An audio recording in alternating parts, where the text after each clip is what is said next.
Conduct competency assessment. Collect the evidence and make the assessment. To simulate assessment process, two candidates will be shown performing the task. One candidate will present being competent while the other one is not yet competent. Explain to the candidate the task to be performed.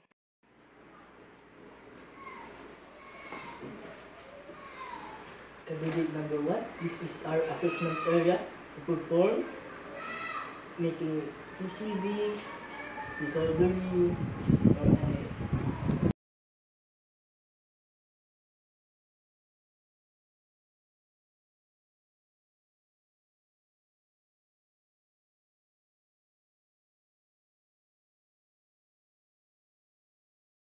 Ask the candidate to read the specific instruction to the candidate once more. Yes, sir.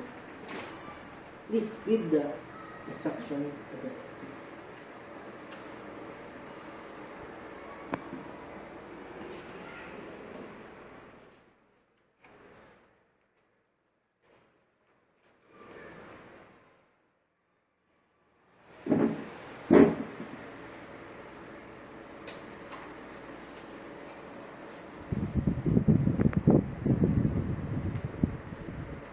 Ask if the candidate has question or clarification regarding the instruction. If you have question, please ask me now, because as soon as the assessment begins, you can no longer ask me. I have no longer questions, sir. With that regards, you can now begin. Please be informed that after the discussion, there will be oral questioning. Conduct assessment in the accordance with the methodology specified in the evidence plan of the specific instruction for the competency assessor. Implement the evidence gathering process and ensure the reliability, fairness, and flexibility. Observe the candidate and keep notes of the candidate performing during the entire conduct assessment.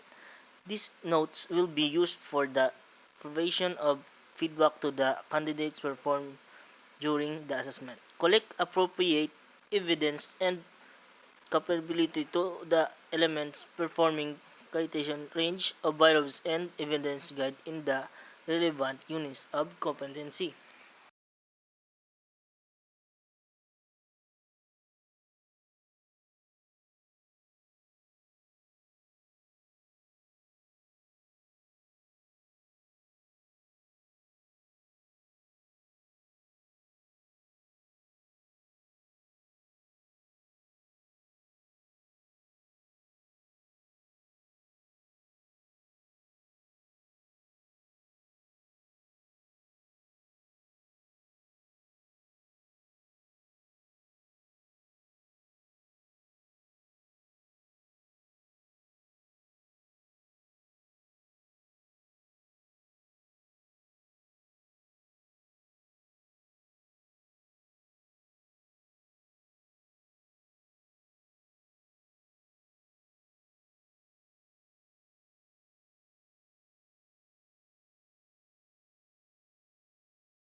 Judge the evidence in terms of dimension of competency, task management skill, competency management skill, and job role management skills. Judge the evidence in terms of validity, consistency, authenticity, and sufficiency.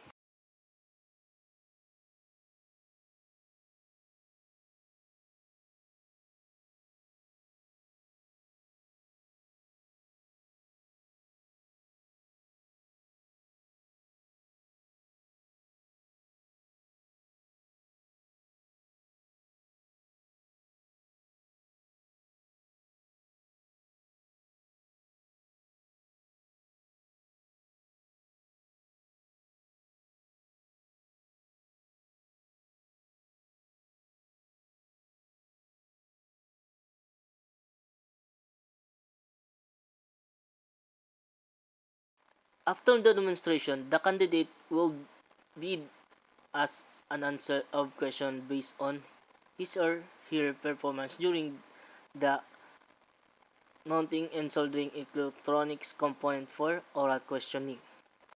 The candidate number 1 is the answer all the question asked by assessor. The candidate number 2 is also able to answer the question to some her answer are incorrect.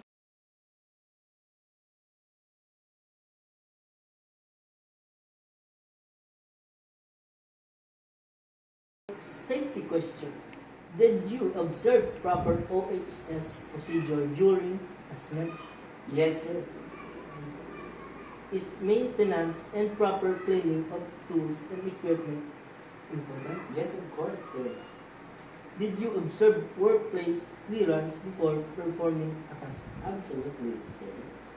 Did you observe proper wearing of personal protective equipment and clothing? Yes, sir.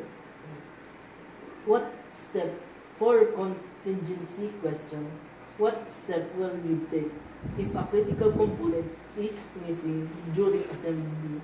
Would you consider for alternatives? Yes, of course, sir. I will look for an alternatives and for me to continue my work and task so I can work effectively.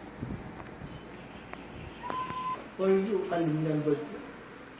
First, safety question. Did you observe proper OHS procedure during assessment?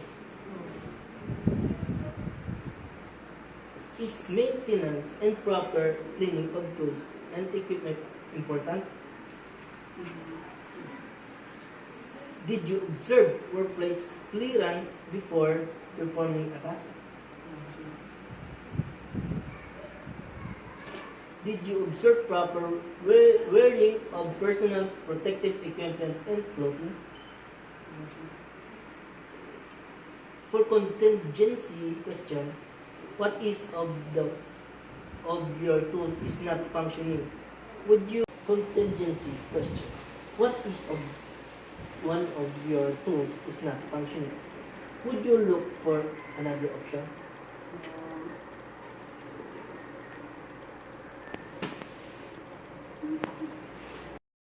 Record the rating sheet details of evidence collected of judgment and candidates' performance.